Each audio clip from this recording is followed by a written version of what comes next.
The future of TikTok here in the U.S. is very much still up in the air, even as a law that would ban the social media app nationwide could take effect this Sunday.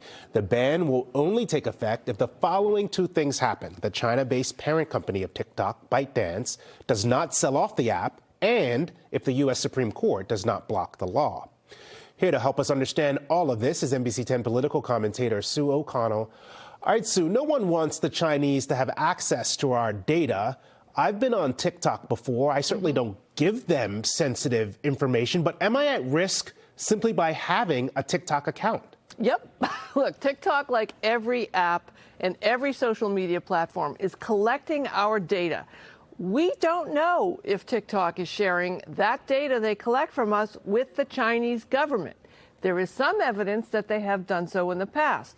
They say they don't, but their privacy policy says they can share your data with their parent company, ByteDance, who may be then required by Chinese law to share it with the Chinese government, in case the Chinese government says they think that the data relates to Chinese national security. So when you have the TikTok app on your device, there's very little oversight about having Chinese software on your device. So when you post on TikTok, you're providing face prints, voice prints, and information for China to also use to train their artificial intelligence programs. All right, so let's talk about the time between now and Sunday. Is there anything that could prevent this ban from happening? We hear President-elect Trump say that he wants to stop it from happening. He thinks he might be even able to save TikTok because of how much it helped him in the election. Yep. Is that possible? Sure. Trump can prevent the ban by simply ignoring the law.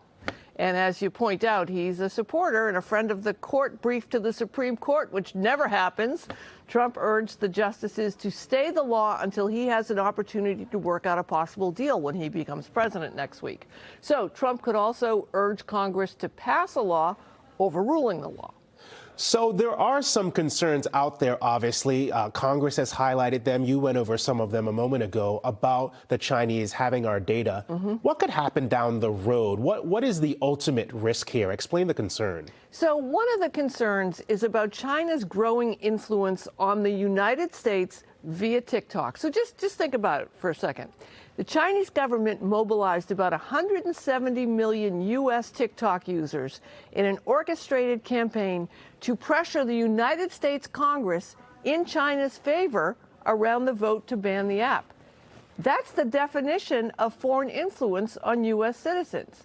And research about to be published in Frontiers in Psychology found that TikTok's algorithm appears to downplay content critical of China while promoting favorable narratives. The report says users who spend more time on the platform tend to develop a more positive view of China, including their human rights record, and express greater interest in visiting the country. And who's on TikTok? Well, Pew Research Center says it's become the dominant social media platform among American teenagers. About 63% of teens use the app. So you have what experts call a persuasive technology run by a country who's not our friend, hoping to shape Western public opinion, and a massive user base made up of young, impressionable users. What could go wrong, Glenn? Oh, I can think of several things. Sue O'Connell with a sobering analysis. Thanks very much. You're welcome.